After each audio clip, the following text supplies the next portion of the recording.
Hi, I'm Sheri Hooley, and this is my God story. It started pretty much when I was born. God made it so that I would be born in America, which is amazing, just to start there. He, in addition to that, he gave me two amazing parents. They're Christians, they love each other, been married over 50 years. So with that kind of foundation, it's not surprising that I accepted Jesus into my heart when I was 3 years old. I was baptized when I was 8 years old. And when I was 9, I remember walking forward during an altar call, just saying, God, I want to give you my life. This is who I am, and I want to follow you. And I had a beautiful childlike faith until around high school. And that's where I think my spiritual journey started.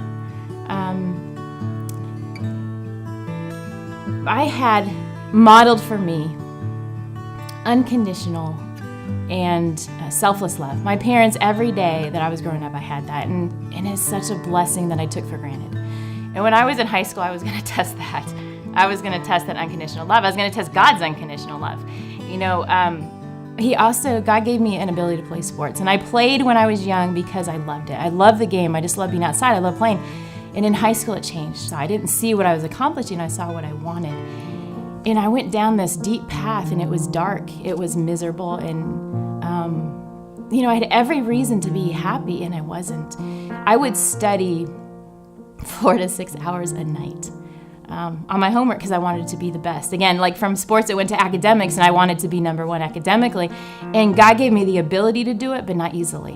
And it's hard to look back because I can see, like, God gave me so much. But the advantage is I grew up in a Christian home, so I knew what the answer was. If you're miserable, you go to Jesus, right? And I knew that. I had all the answers because I grew up in the church. So I said, okay, well, I'm going to really spend some time in the Bible. I'm going to do my devotions every day. I'm going to pray, and I'm just going to, lay it out before God. And I did that. I really applied myself to my devotions every day, prayer. And I remember after probably like 6 or 7 weeks of doing that, I remember thinking, I'm not any closer to God. Like, I don't feel him. He's not a part of my life. Like, I see him in my parents' life, but he's not a part of my life. I decided there wasn't a God. And that was the worst 24 hours of my life because I was a Christian. I accepted Jesus into my heart when I was 3 years old. I can't deny God. The Holy Spirit lives in my life. And so to say there's no God, I couldn't deny him. My parents thought it was so important. My spiritual foundation was so important that they were willing to take a second mortgage out on their house so I could go to Houghton College. That was where God got my life on the path. I started to see that the problem with me not being happy, it wasn't my surroundings. It wasn't God not wanting to be close to me. It was my focus. I was so focused on me and what I wanted that I couldn't see what God had given me. And so as he changed that, and it wasn't I could change it. And so sometimes I wonder, like, why didn't God allow me to see it in high school? Why didn't he open my eyes? Why didn't he help me to find that joy that I was seeking when I really dove into the Bible?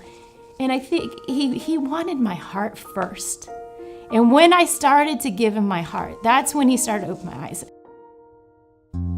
When I look back of what he gave me with my parents, when, the parable of the 5 talents, and I feel like God gave me the 5. It wasn't the 4, it wasn't the 1, it wasn't 3, it was 5. He gave me all of them when I was born. And I didn't do what I should have done with them. And I wasn't like the one with 1 talent where I stuck it under the ground. I spent them on myself. I was as bad as you could get when I was going through high school. I felt like I spent those, but yet he had so much patience. Like he waited for me. He didn't just say, okay, I gave you this, you're done, because you wasted all those years that you could have been working for me. He gave me a second chance. He gave me a chance now to do what I should have been doing then. And it's so fulfilling. And then he gave me 10 more talents on top of the 5 when he gave me my wonderful family. He gave me a beautiful, 3 beautiful daughters, and they're healthy and they're fun and they love me. And he gave me a husband who supports me and loves me. And so he gave me the first family that loved him, that loved me, and now he's given me another family. I wonder why I'm so blessed, and that's God. He forgave me all the times that I went wrong. He gave me everything from the beginning, and now he's opened my eyes, to what he's given me and allowed me to see it. And it makes me wonder in 10 years from now what I'm missing now. You know, what lottery ticket do I have now that he's given me and I haven't cashed it? You know, God is so good. He's so awesome. But that's God.